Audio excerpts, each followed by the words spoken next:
nous parle de la guérison de la belle-mère de Pierre. Certainement, Marc, étant secrétaire de Pierre, a écouté ce péricope de Pierre lui-même. Mais nous allons chercher de comprendre la quintessence de ces péricopes, de cet évangile. Le premier aspect tiré de cet évangile concerne la dynamicité de notre Seigneur Jésus-Christ. L'évangile dit que Jésus se trouvait à la synagogue. Sûrement, il se trouvait à la synagogue, comme nous l'avons écouté le dimanche passé, qu'à la synagogue, Jésus prêchait. Et prêchant, les gens se sont sentis touchés, parce que le message qu'il apportait était un message nouveau, un message plein de force, un message qui touchait le cœur de chacun d'entre eux. Et à travers ce message, il expulsa le démon. Et Jésus, aujourd'hui, est encore dans cette synagogue. C'est Marc nous dit que Jésus est là, sûrement il prêchait, sûrement il priait avec les siens. Il y avait également Pierre, l'un de ses disciples, et 3 autres disciples. On lui proposa d'aller aider, d'aller guérir la belle-mère de Pierre qui était malade à la maison. Cherchons de voir un peu la dynamicité de Jésus. Il quitte la synagogue et il va à la maison. Il va à la maison et là, il guérit la belle-mère de Simon-Pierre. Et il ne se limite pas à la maison, parce qu'il y avait beaucoup de gens qui l'attendaient dehors, qui voulaient son aide. Et ces jours-là, sortant de la maison de Simon, de la belle-mère de Simon, il aida. Il est allé dehors et il a guéri beaucoup de malades. Il a chassé les esprits impurs. Je voudrais avec vous faire un peu d'attention à ce mouvement de Jésus, à cette dynamicité. Je suis en train de voir dans ces passages 3 environnements différents. La synagogue, aujourd'hui nous pouvons parler de l'église où nous sommes. La maison, le lieu où nous habitons. Mais également le monde, la société, les lieux que nous fréquentons du jour le jour. Par ce message, le Seigneur voudrait nous interpeller. Voudrait dire que notre prière, quand nous allons à l'église, c'est que nous entendons de la parole de Dieu, c'est que nous demandons, les grâces nécessaires que nous demandons, ne se limite pas à l'église, ici, dans cette chapelle, dans cette église. Comme chrétiens, nous devons faire comme Jésus lui-même, capable de pouvoir transformer sa prière en action, de pouvoir transformer ses prédications aux actions concrètes. Nous sommes appelés aussi à transformer nos prières, à transformer ce que nous avons entendu en une action concrète de vie. Jésus quitta la synagogue et alla en famille à la maison. Et là, il toucha la belle-mère de Simon-Pierre. Nous tous, chers frères et sœurs, devant le Seigneur, nous sommes malades, comme la belle-mère de Simon-Pierre.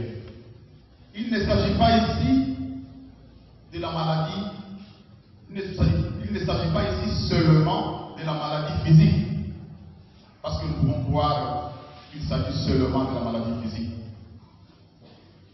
Nous sommes devant le Seigneur, nous sommes malades. Certains d'entre nous souffrent d'égoïsme, vivent dans une certaine rancœur. Certains d'entre nous ne disent jamais la vérité. C'est une maladie. Le Seigneur nous tend la main. Dites au Seigneur, disons au Seigneur, tiens-moi la main. Aide-moi pour que je puisse guérir. Donne-moi le courage de te servir comme l'a fait la belle-mère de Pierre. Elle est reconnaissante. Elle a été guérie et elle s'est mise au service du Seigneur, au service des frères et sœurs. Et nous ne devons pas penser que la maison de la belle-mère est un point d'arrivée. Notre maison, quand nous venons ici, nous prions, c'est vrai, nous demandons des grâces, nous rentrons en famille. Il ne suffit pas de rentrer en famille et de bien se comporter en famille. L'Évangile dit qu'après avoir guéri la belle-mère de Pierre, Jésus alla guérir beaucoup qui avaient besoin. Nous sommes appelés, nous aussi, comme Jésus, à ne pas limiter l'évangélisation dans nos familles. Nous sommes appelés à aller au-delà de nos familles, de nos maisons respectives. Nous sommes appelés à aller dans le monde entier, comme nous le demande lui-même le Seigneur Jésus, à assister tous ceux et celles qui ont besoin de nous, qui ont besoin de la main du Seigneur. Et Jésus l'a fait. Il est pour nous le modèle. Il me semble trop étrange quand nous nous définissons chrétiens, nous nous définissons fils de Dieu. Tous les matins, nous venons à la messe et nous ne sommes pas capables de pouvoir évangéliser dans nos maisons à travers, sûrement, notre comportement. Il ne s'agit pas ici d'une évangélisation verbale seulement, à travers notre comportement, ou bien nous ne sommes pas capables d'être le modèle. Nous pouvons venir ici, prier à l'église, à la grotte, c'est bien bon, mais notre vie ne doit pas se limiter ici. Notre prière ne doit pas se limiter ici. C'est pourquoi, à mon avis, chaque chose, comme nous le disons, a son temps. Le moine, vous le savez, disait ora et labora. Nous sommes appelés, comme Jésus, à prier, mais également à traduire notre prière dans des actes concrets. Aller en famille, ne pas rester ici à l'église pour toujours. Il est bien bon de faire des retraites. Il est bien bon d'avoir des moments intenses pour la prière. Mais cette prière doit porter des fruits concrets. Nous ne pouvons pas ne pas s'occuper de nos enfants. Nous ne pouvons pas ne pas faire la vaisselle à la maison et venir passer toute la journée à l'église devant la grotte disant que nous prions. Or nous laissons nos enfants mourir de faim. Nous ne nous préoccupons pas de notre mari et nous disons que nous venons nous abandonner devant le Seigneur.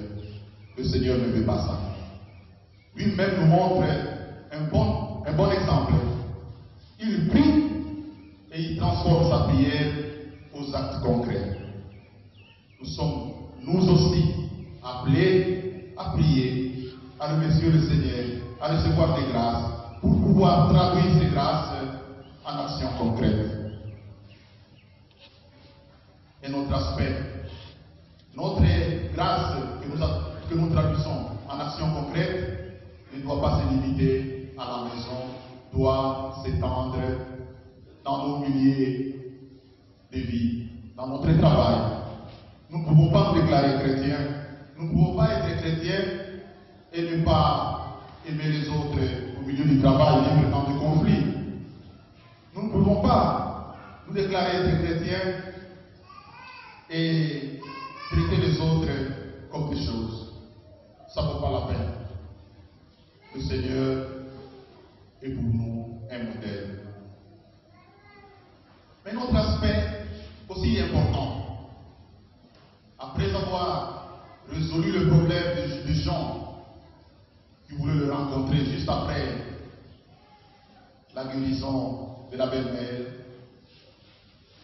les jours suivants, très tôt matin, Jésus se retira au lieu désert. Il alla au désert et commença à prier. À prier encore. C'est pour dire quoi? Pour nous qui sommes chrétiens, c'est très important.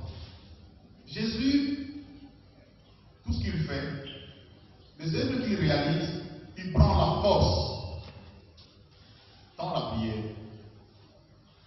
Tout ce que nous pouvons faire, si nous ne prenons pas la force, si nous ne prenons pas l'énergie dans un moment de recueillement pour dire merci au Seigneur, pour lui demander les grâces nécessaires, nous ne ferons rien.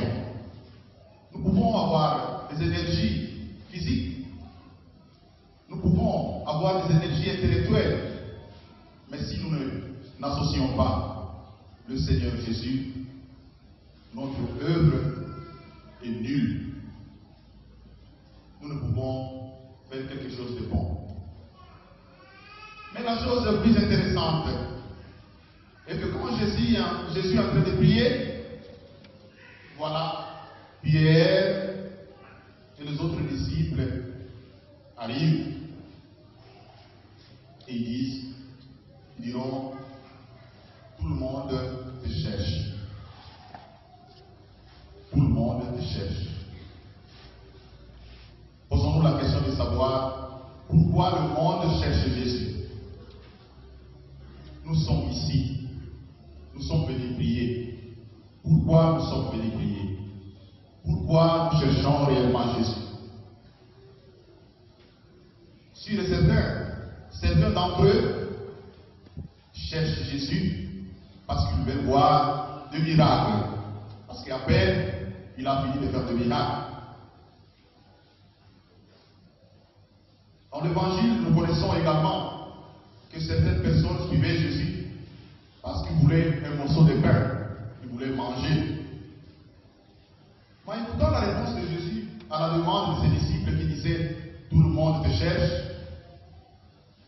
nous pouvons tirer un message très important. Jésus dit,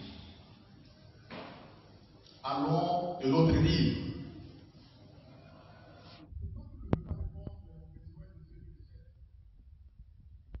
Mais sûrement, sa prière l'a aidé à discerner la volonté de Dieu. Ce n'est pas que ceux-là qui le cherchaient n'avaient pas besoin. Mais pour le moment, Jésus se rend bien compte qu'il n'est pas appelé à servir ceux qui sont à ses côtés, ceux qui sont là, mais à aller de l'autre côté. dit, allons de l'autre côté, je vais prêcher. C'est pour cela que je suis venu. C'est pour cela que je suis venu. C'est pour dire que c'est bien bon ce que je fais, le miracle. C'est bien bon de vous donner à manger, par exemple. Mais n'oubliez pas que moi je ne suis pas venu premièrement pour les miracles. Je suis venu pour donner la vie, pour prêcher, pour vous convertir, pour vous donner la vie en abondance. Parce que nous pouvons tomber dans ces pièges-là de penser que le Seigneur est venu pour nous guérir physiquement. Le Seigneur est venu pour nous donner à manger. Lui-même le déclare. Allons de l'autre côté, parce que je dois prêcher. Je suis venu pour prêcher. Très important. Le discernement. C'est bien bon d'aider les gens aux alentours, mais Jésus dépasse les limites. Mais c'est aussi un message pour nous de comprendre que Jésus est venu pour tout le monde. Jésus abat le tribalisme. Jésus abat le tribalisme. Chez Jésus, on ne peut pas parler de Mungala. Avec Jésus, il n'y a pas besoin de se déclarer je suis pour Lumba, je suis pour Congo, je suis pour Swahili. Nous tous, aux yeux du Père, nous tous devant Jésus, nous sommes fils d'un seul père. Nous tous, nous sommes frères de Jésus. Raison pour laquelle il ne veut pas répondre seulement aux besoins de ceux qui sont à ses côtés. Parce qu'il avait déjà répondu le premier jour. Maintenant, il se sent dans le besoin d'aller répondre aux besoins des autres qui nécessitent également. Il est pour nous. Ce message pour nous est très important parce que nous sommes appelés, nous, à être vraiment des disciples de Jésus qui sont capables de se mettre à genoux, qui sont capables de demander au Seigneur des grâces nécessaires, mais également qui sont capables de traduire ces grâces dans leur vie concrète. Nous allons demander sa grâce en ce dimanche, en ce 5e dimanche du temps ordinaire B, pour que lui-même nous donne ce cœur, capable comme Jésus de pouvoir traduire notre prière en action, de pouvoir vivre comme lui-même vivait. Il priait et il aidait. Il priait et il approchait tous ceux qui avaient besoin de lui.